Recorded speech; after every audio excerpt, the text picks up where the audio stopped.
The time now is 28 minutes after 1 p.m. The guy with the beanie. Yes, that's him, the guy with the beanie. This is the guy behind the brains of a remastered track. Yeah, the famous track that we played the other day right here on the Spotlight. You know him by now if you've been loyal to the show. So this is what we're going to do. We're going to give you a bit of a teaser of the track that we drop on the Spotlight. Yeah, and then we're going to go pay some bills. You know, it's paying bills and the song.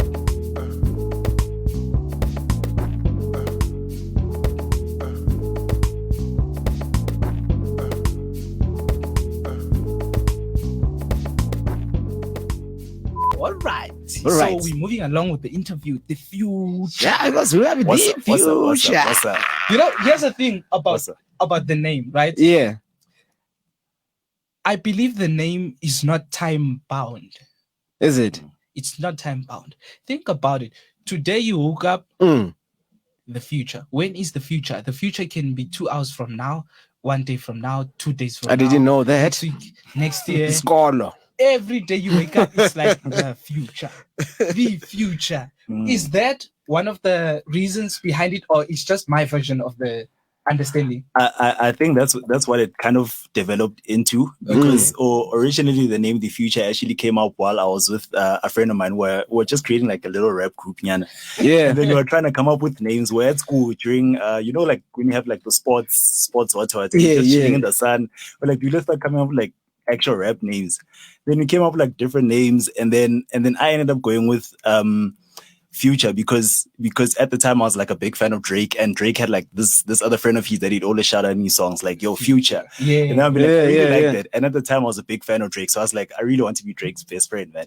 I took Future, and then actually the rapper Future then started bubbling from the US. And then that's when I was like, okay, I can't be explaining to people, no, I'm the South African. Then I was like, let me just switch it up to The Future. And then it actually, weird enough, it started really aligning with what the purpose of my music was. All right. Yeah, because I realized I was like, I'm actually not just making music about just now, but the purpose is for lifetime. Yeah. All right. Yeah. Nice.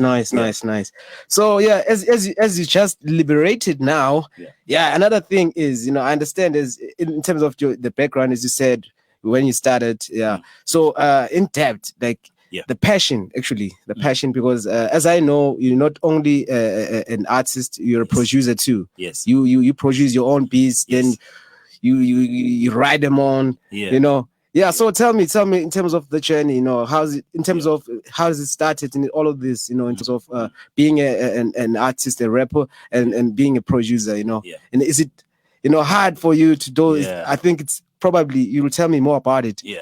Okay, so how it started from the beginning, because I come from a fairly creative family, family of dancers, actors, and such.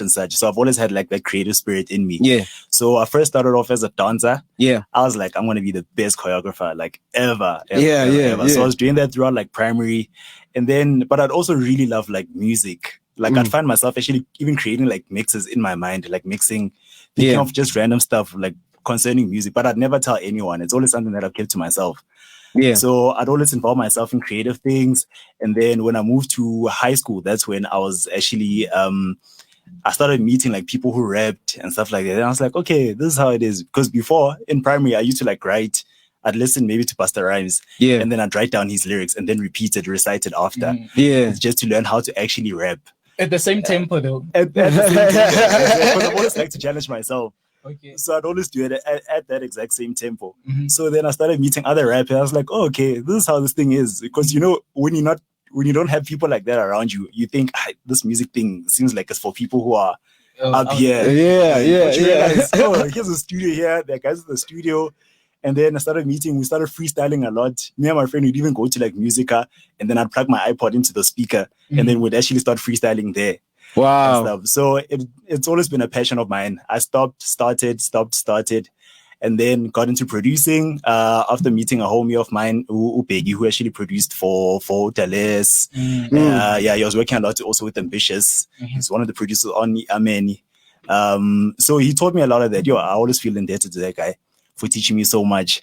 But for me to actually fully go into producing was because while I was learning at school, there's a group by the name of Ganja Beats. So one of the guys who goes to my school at the time was going to my school at the time, and then I remember asking, we're having a conversation with some of the gents. I didn't even know the guys. I was like, gents, how much do these guys charge? Because at the time I was like, nah, if I want to be the best, I need to start working at the best. Then at the time they were like, nah, I think they charge from 8K Nyana for a beat. Hey. I was like, yeah. And at the time I started trying to learn how to produce, but I stopped for literally a year. Yeah. And then literally mid-conversation, after they told me 8K, I was like, okay, cool. I literally left. And then that exact same day, I started producing. I was like, guys, I don't have 8K to pay people. Hey. So I don't have a choice but to do it myself. Yeah, so a lot of things that I do now are actually driven by not having the means or funds to do it. So I was like, I don't have a choice but to try and do it myself.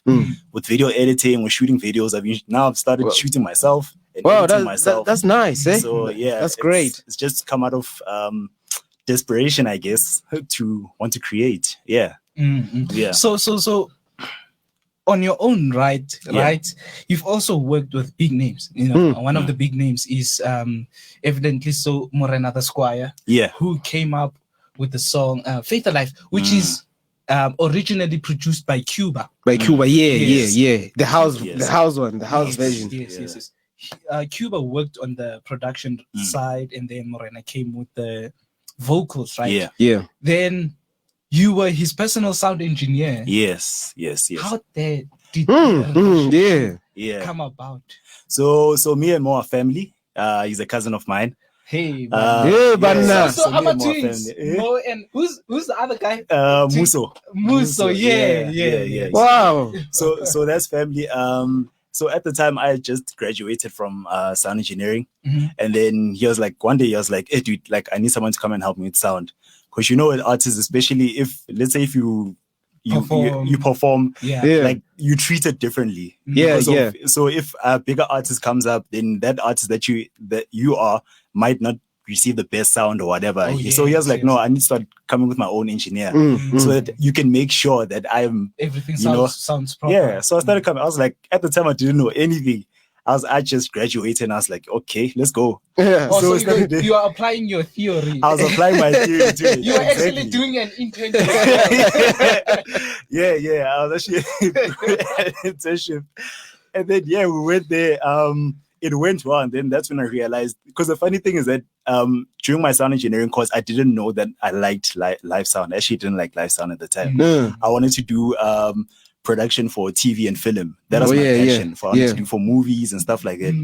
But that's usually the one that sort of falls on it because that's like the most popular one and offers more opportunity. And so I ended up falling into it, and I've been doing it like ever since. Ever since. Nice. Yeah. So microphone, seed phone, right? Yeah. Well, we're not gonna play it yet. Yeah. I just want us to touch base on it. Yeah. Because when I played it, like the genre of it, I can't really find a specific genre for it.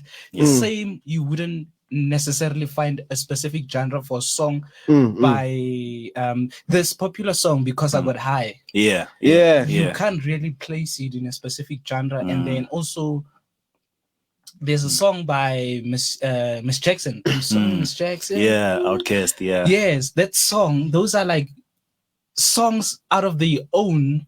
With our own genre, But you can say it is hip hop, but it is hip hop, but what kind of hip hop? Yeah, what kind of it? But because if you listen to the beats on its own, you could literally just put anything on it. True.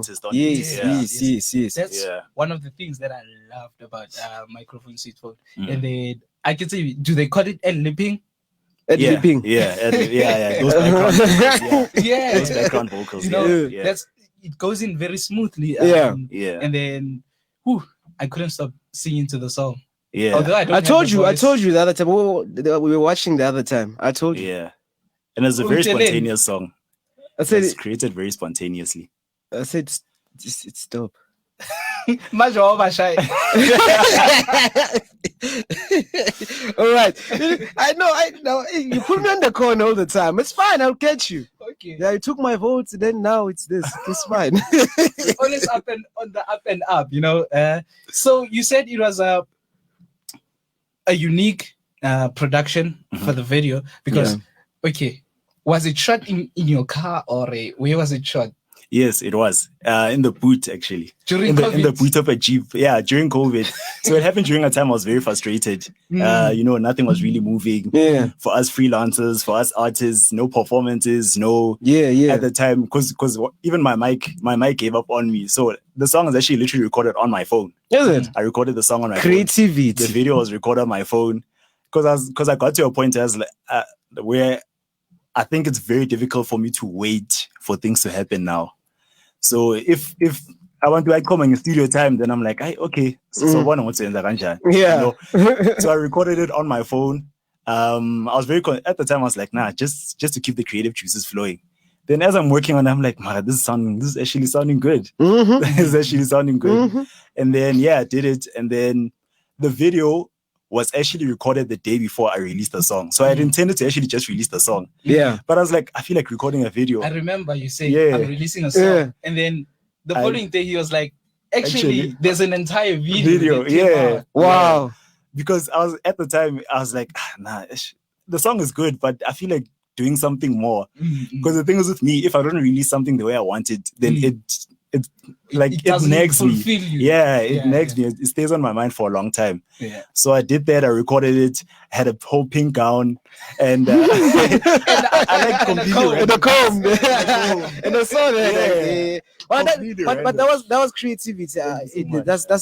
That's brilliant. Brilliant. And backing vocals is my mom. If you actually listen to it clearly, you'll hear a woman's voice. It's actually my mother. I haven't. Now I'm gonna listen to it very carefully. Yes. So yes, man, we are hanging out right here in studio on the come up with The Future. He is a mastermind in terms of sound, music production, music composing, mixing and master. He does his own mixing and mastering. Yes, he's sir. his own photographer. He's his own videographer. He's his own #1 fan. He's his own man. He follows himself on social media. Yeah, he's on The Future. Hey. So on the socials, Facebook, Instagram, Twitter, it's The Future World. THEE Future World. Yes. Yeah. And then you also do I know you post a few snippets of some of the beats that are available. Yes. And then in terms of working with people, you are not specific in terms of who you want to work with, because I know you also did a remix. Was it an Ndebele remix? It was a song. I think it was a song. Yeah, it was for a competition for Heritage Month. Yeah, to flip a traditional song into whatever you wanted to. Yeah, it was super frustrating, but yeah. All right. Yeah. As MZK call it, the what? Chair? Yeah, this is the come up chair. The come up chair. Yeah. On the come up with MZK and Himelo. It's about to get lit right now. The moment in time, we are about to get a freestyle from The Future. Wow. And then a freestyle. It's a freestyle rather. Yeah. And then we're going to be playing out with a video from him. Microphone, seat, phone, Okay, I'll count you now. Are you ready? You look so intimidating. Yo, I'm intimidated. Yo, when last did I freestyle? Yeah.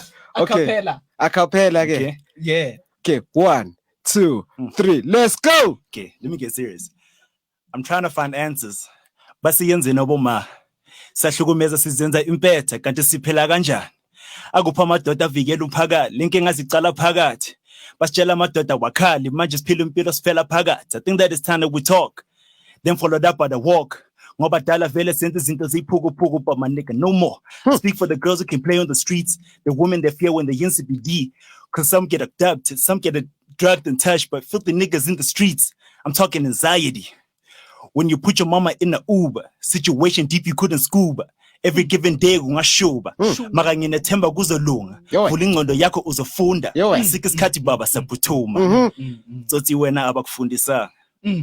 Thank you. Nice. This chair is getting even more warmer and warmer. It's gonna be hot, Baba. I'm gonna give you a Thank you so much for putting through there's more Yeah. that the future is doing. He's worked on so many big projects like Cabo Philip, you know, by Casper. You know, he's worked on Our Shiznins. That was before I knew him. He's worked on Shimza signed a partnership with this alcohol brand. He's worked on one of their projects, you know. Yeah. Hit him up on socials by the future. Abo collaborations, you can find him on socials. For now, let us play him out with microphone Sweet Phone. Come up.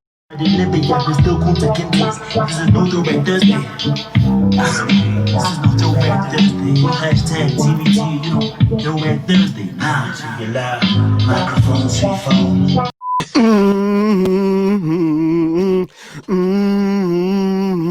Yeah. I mean, I'm in pretty calm, yes. Hey, I should have, and I knew he was coming today. I should have came with my own Africam, you know. Yeah, you know, to make sure that our man, the future, is in the building. You know, great concept of the video. Who'd have thought? Who'd have thought? You know, that's one of the privileges of being creative. You come up with things that people not always think about. I don't think I've seen something of that concept. Those lines. That's very beautiful. That's like brilliant mastermind. Even nice one, my brother. Imagine that time of fresh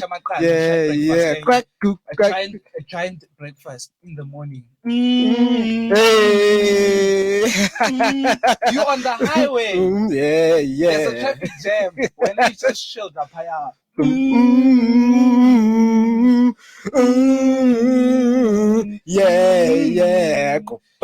just got off a call, no pay. The conversation is interesting. You go back.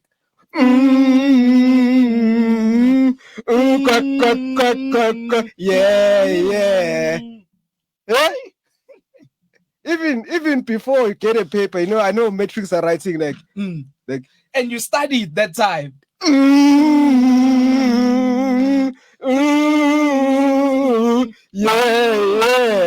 And then when you're watching ILoveMelville.live, the come up.